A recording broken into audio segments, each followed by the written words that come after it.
Hey guys, I'm going to try to do a hopefully relatively quick, there's a lot to go over here, but a video to show you how to go about using the new MEscope NXT ODS videos software. So first of all, I'll say that the goal of this software is to um, present things in a more streamlined, um, sort of easy to use fashion. The classic MEscope VES. There's a lot you can do in there, and you can kind of get lost in all the options. Um, so the point of this is kind of to streamline things a little bit, lead you down the direct uh, path to getting things done. Um, sort of what we might call a more on rails way of doing this. Um, the first thing I'm going to show you is how to import and process a video. Um, if you've used MEscope VES, then specifically the video processing part of it, then this is all going to be real familiar to you. Um, and hopefully a lot of this will be familiar, just a little bit different way of doing things. I've recorded a video. I've set up a tripod and recorded a video of a little fan that I have. Um, it's not a great video for demonstrating the what we can do here, but I'll probably go and open an existing video that we have to show you some of these features better. But for now, I've got this video. It's on my phone. I've taken it. It's about a 6-7 second video. And, you can use any camera to take a video to process here. The only thing you got to be aware of is the frame rate. So, my phone only takes 60 frames per second video, which is great for lower resolution, low frequency vibration objects. Which the problem being this, I don't really have anything here in my office that's great for that. So this fan isn't really vibrating at a low frequency, so you're not going to be able to see much great data off of it. But anyways, I've got this video on my phone, and there's a few different ways that you can get your video to your computer. That's what you want to do, though. You want to have your video on your computer, on your local storage on your computer, because it's going to process quicker that way. It's not going to be trying to read off of a some external device or network drive or whatever. You want it to have it on local storage. So on an Android phone, you can plug the phone into a USB cable, and you can get it directly off the phone. You could also do, I'm not sure how iPhones work, if you can do that kind of thing. But you could also use something like Google Drive or Dropbox, a cloud service, upload it there, and then grab it onto your computer. You can email it to yourself. Multiple ways to go about this, but I've got it on the phone, and I've got the USB connected, and essentially one thing you may need to check on an Android phone is when you plug it in, it seems to default to only charging, and so what I do is I click the notification, and it brings up a dialog that I can change it to file transfer. So you're going to make sure it's on file transfer, and you'll be able to see the internal storage on your phone here.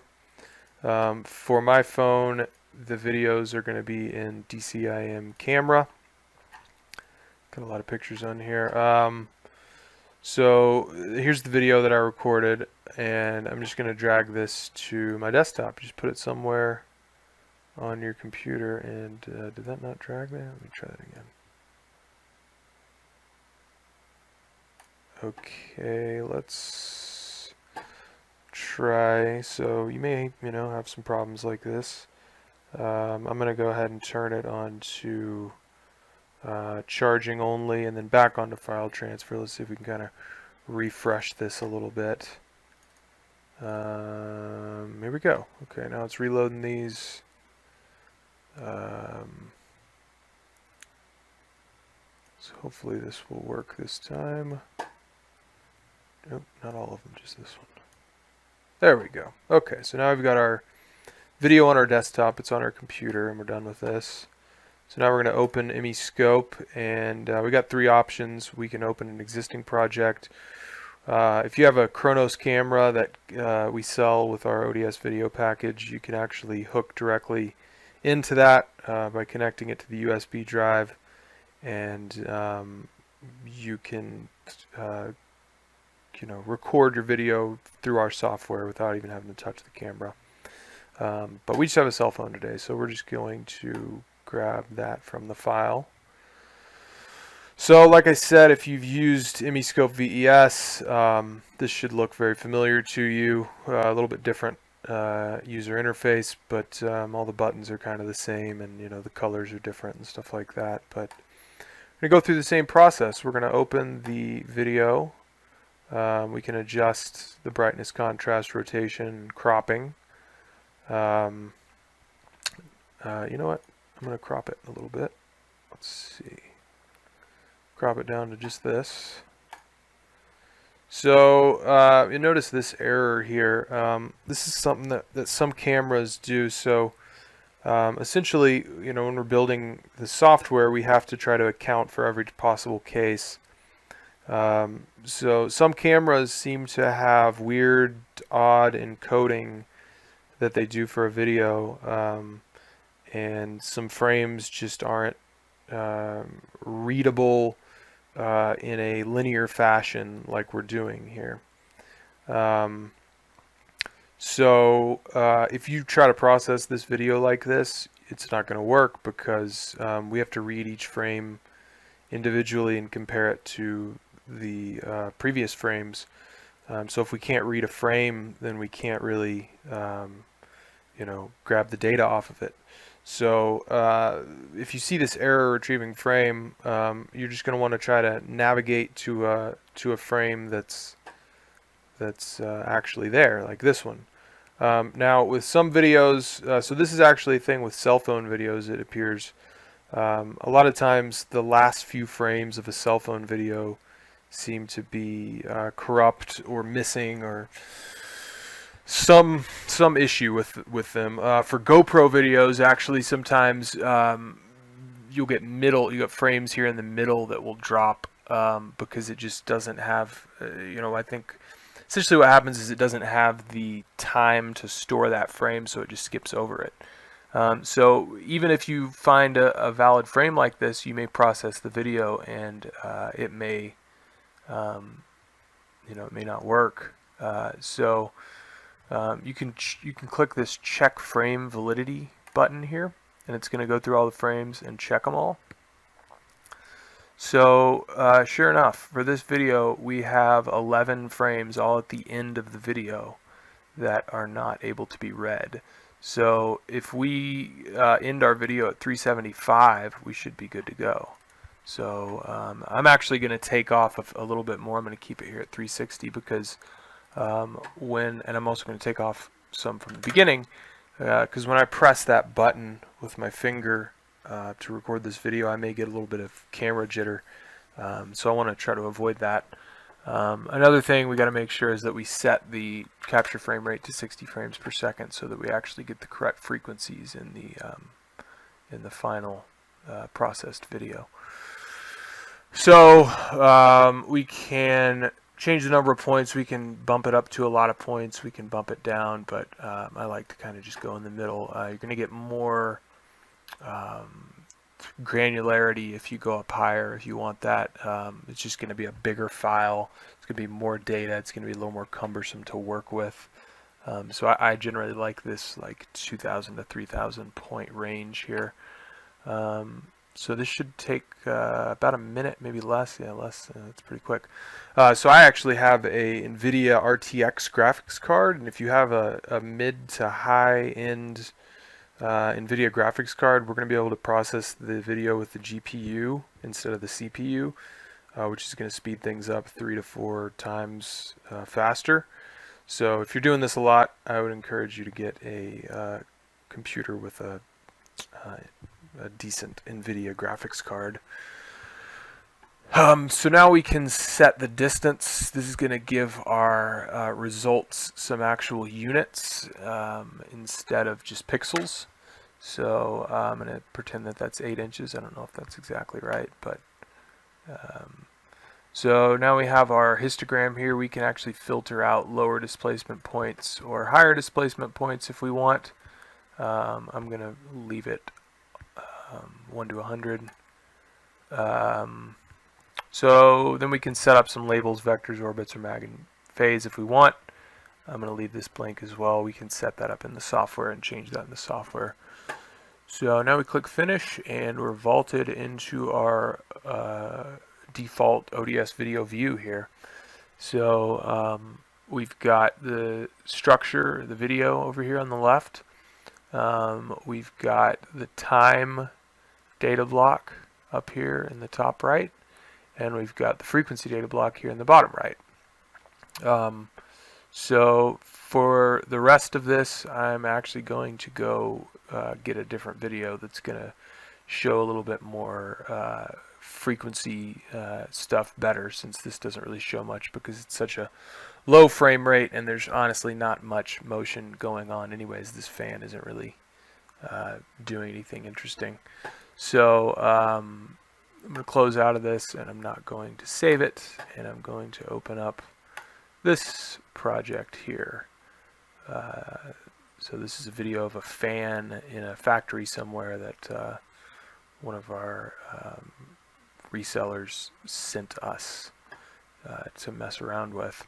So you can see this has some good frequency spikes in it. You can kind of even see the frequency from this on this this measurement here. So here's the things that now we're going to sort of explore what we can do in this view. So we've got this menu up here. We've got this display menu over here. And we've got these tasks over here that we can do. We also have settings up here. So right now we'll be adding more settings as we go.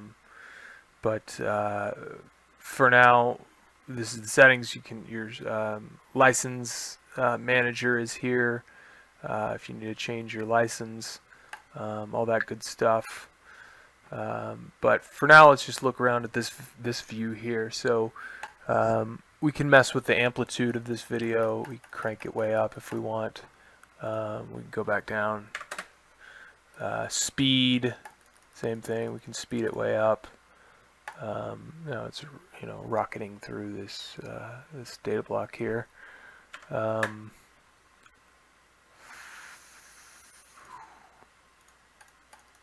see. Decrease that a little bit.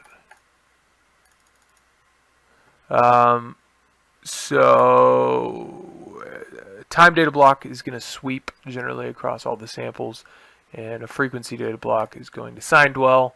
We can change that if we want to sweep through the frequencies or to sign dwell on a time sample, but that doesn't make much sense for most cases, but you can do that. The deflection menu, we can turn on orbits, vectors, magnitude, and phase. We can actually turn on and off X and Y deflections for orbits, vectors, and magnitude phase. Let's just try to turn on magnitude phase. So we get a notification that says no visible points are set up to display mag and phase labels. So that just means that, yeah, we've turned on mag and phase, but we actually don't have any points that are set to show magnitude and phase. So if we click this, then we will be vaulted into another view here where we can actually just use the mouse to select some points to show magnitude and phase. We can preview what that's going to look like. We can either cancel or accept it, so we're going to go ahead and accept that. Now we're showing some magnitude and phase labels here. So we can check this peak, and we can see that this guy is very low displacement. And I actually did not put any units on this when I originally made this project, but if you do put units, you'll see inches or millimeters or whatever you've chosen.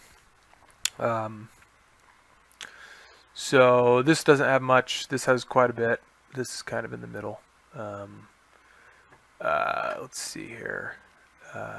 So where were we?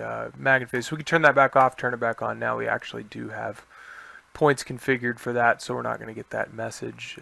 Orbits, I think we... No, we don't have any orbits shown either. But the same thing is going to happen if you click that. You're going to go in the orbits menu, and you're going to be able to do the same thing. And obviously, you notice that it's now, how do you edit magnitude and phase labels now if you don't like these? Well, so that's where you're going to go over to this task list here.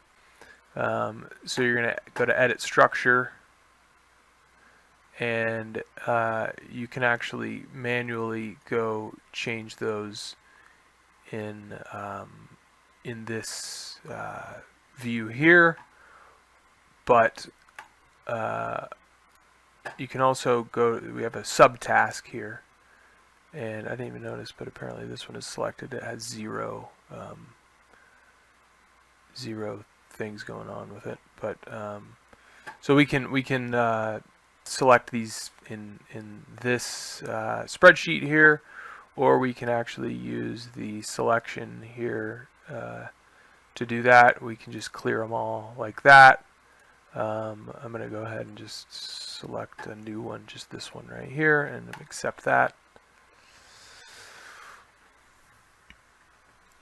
So now you'll notice that one that we had 0.1 selected, it no longer is turned on there. And if we go all the way back, we should see this point showing up with magnitude and phase. So that's that. Contours, we can show contour colors. We could show a color key to show that the red is 8.1. This would be pixels of deflection in the red areas, all the way down to 0 in the blue areas. So now for this, all these display states over here in this flyout menu, we can turn off points, we can show or not show point labels.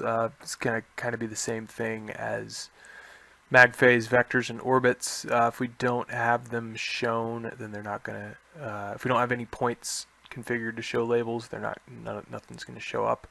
But we can, if we do, then we can toggle them on and off. Same with point icons, actually.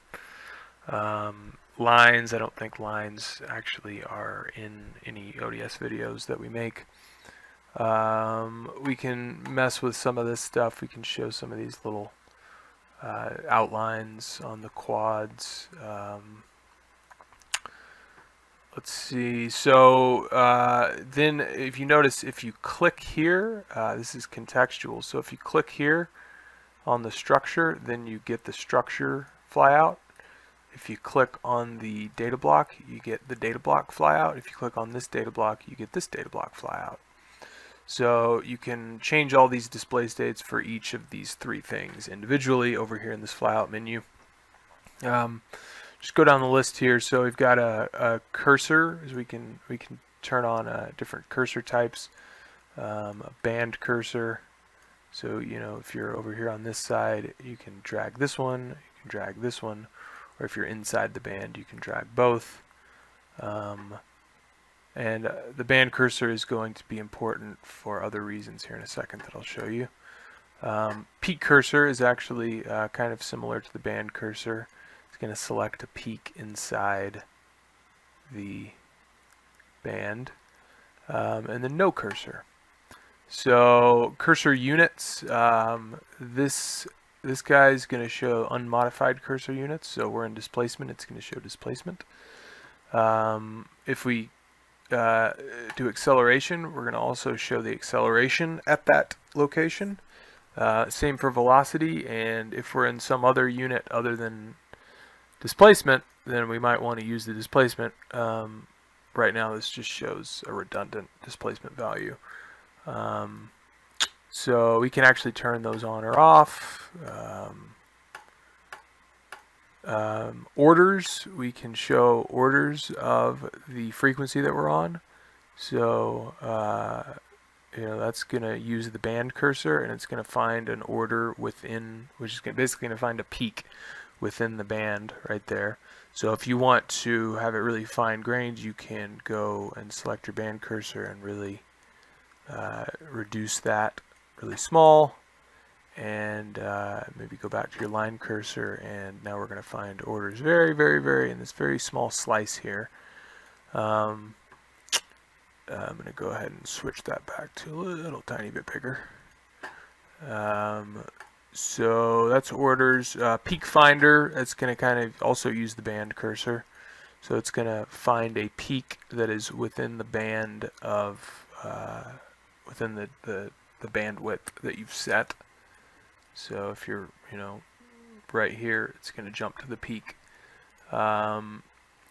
So we can turn the zoom bar on, where we can zoom in and look at different things up close. We actually can turn this zoom in thing on, and now we can zoom like this. We can zoom out all the way. We can turn off the zoom bar. We can mess with the layout here. So we've got a row column layout with 1 by 1, so we could change that to a 3 by 3. And now we can scroll through all of these. We can do the same kind of thing with a strip chart. So we could select 6 of them, and we can scroll through scroll through 6 at a time. We can do overlaid. So we can show all of them, or we can show a a certain number. I don't know, 20 at a time or something like that, and we can scroll through those, and that will also work with the waterfall layout. We can also do a contour map, and again, we can show all of them, or we can show only a certain number at a time. Overlay by DOF, I don't think that is applicable here. We can change the format: magnitude, real, imaginary, phase, co-quad, Bodhi, any of that stuff. We can do the same thing with the time data block, all that stuff. So that's all just kind of a time data block setting. A data block setting in general, display settings for data block. And one more thing, we can change the style of the graph here. We can change it to a fill. So you notice now we're filled in there. We can change it to a bar. So now we've got bars, points, back to lines. So that is generally this view here. So now you notice that there was an edit structure view where you can go and you can change all these properties manually in the spreadsheet: colors, labels, visibility, selection, sizes, coordinates, display settings, etc., point icons. You can do it if you have a project that has more than just points. You could do it here, but all of our videos generally just have points and quads, so you could change quad stuff too. But you kind of want to leave that, I think, on the default setting. You could change an X coordinate around, but it's gonna distort your video and stuff. So.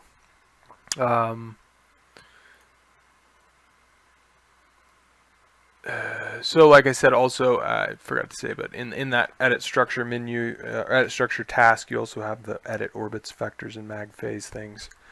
Now we can edit time data. This one's going to be a little more substantial. What we can do, we can also edit things in the spreadsheet over here, but we have all of these operations that we can do over here up in this menu. So we can do selection things here. We can FFT.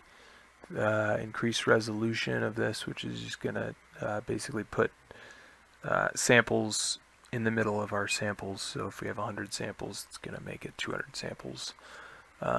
We can scale, offset, add random noise, smooth, average, sum, invert, square, square root, resample, add, subtract, multiply, or divide. And the way this is going to work is if I want to do something like smooth, it's going to let me adjust this stuff. So I'm smoothing these, and I can cancel or accept if I want. If I like this, I can accept. Otherwise, I can cancel. That's going to be the same for pretty much all of these operations. We can do matrix stuff. We can integrate, differentiate. We can remove DC from a frequency block or a time block if we want. Doesn't make much sense, but we can. We create an envelope. We already do create an envelope when we process a video, but if you are in a situation where you need an envelope, here's a command to do that. So no subtasks in here. We'll just go back to the ODS video view. So we can do all the same stuff on the frequency block. And now here are sort of our more complex tasks. So the first one is remove background motion. We can go in here and we can draw an outline around the thing that we want to keep. And once we connect the dot here, all of these red points are going to be basically zeroed out. That motion is going to be taken out and removed. We can preview these results if we want. This is what it's going to look like.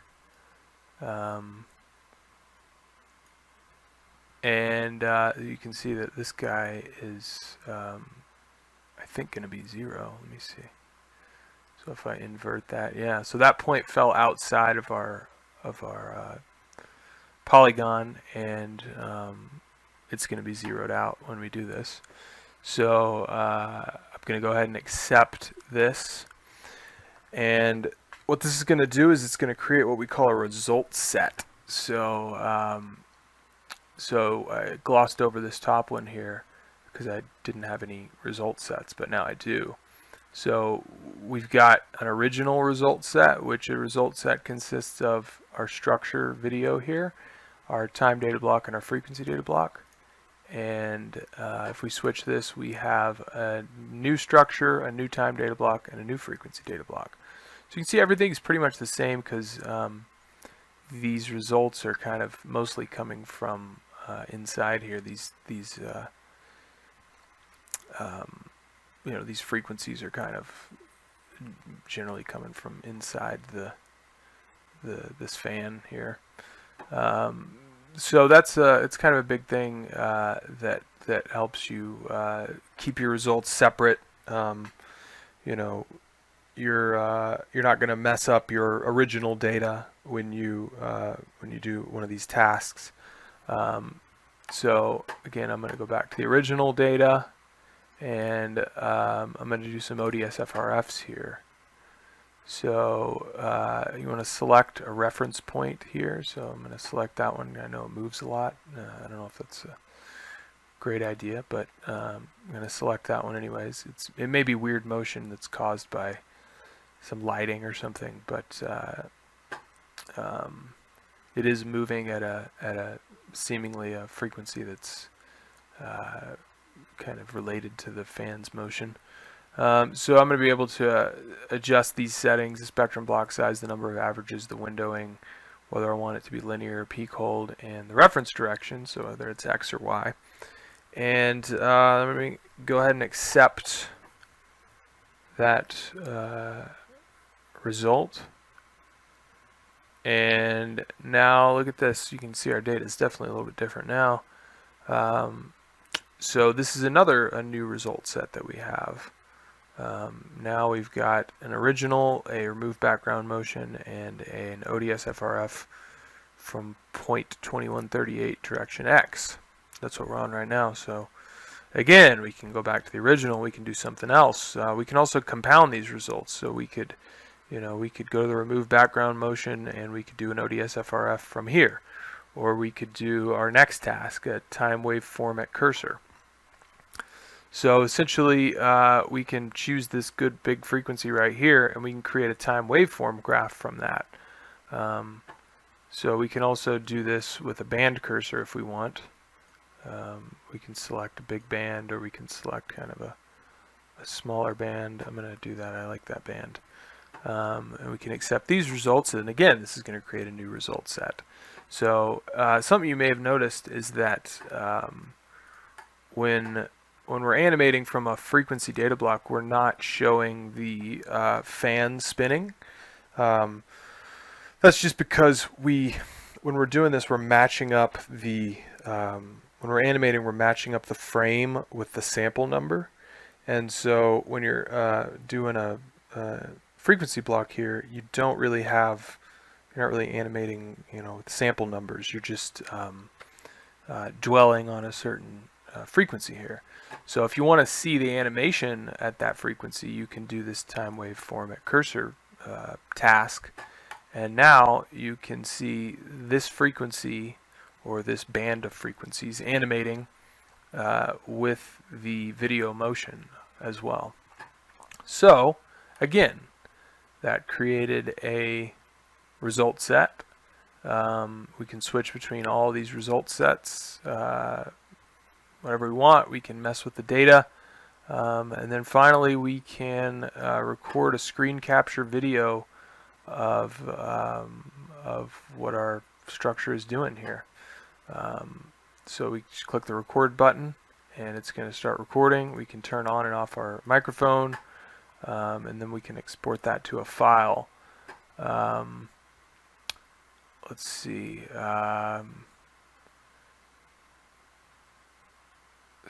Anything that I am... Oh yeah, so see this little arrow right here? We can actually go between a few different views here.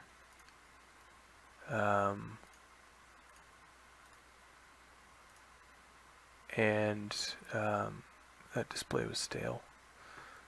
And so if you want to just look at the structure by itself, you could record your video and just show your structure doing something like this. You could look at it like this, maybe up closer. So that's about it, and we will be adding features as they are needed, and as we think of more useful things that we can do with a video. But if you have an ODS video license, you can go ahead and download this. It is beta version right now, just meaning that there are a few bugs probably hiding around here somewhere. We're not calling it the official release yet, just so that our users can be aware that they may find a few little bugs here, but as you can see, it's pretty much ready to go and ready for customers to go ahead and download and start processing videos, cell phone videos, high-speed camera, Chronos videos, GoPro, whatever you want to do. Let us know what you think, and we'll continue to improve it and update here with any new features, put out some videos, all that stuff. So thanks for watching. We'll see you guys later.